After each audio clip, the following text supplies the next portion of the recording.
ছিল সোনার কন্যা মেঘ বরণ দেশ, ভাটি অঞ্চলে ছিল সেই কন্যার দেশ। দুই চোখে তারা হারে কি মায়া, নদীর জলে পড়ল কন্যার ছায়া। তাহার কথা বলি, তাহার কথা বলতে বলতে নাও দৌড়াইয়া চলি।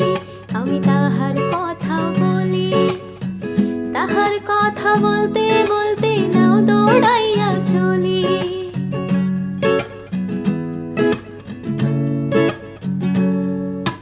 কন্যার চিরল বিরল চুল, তাহার কেশে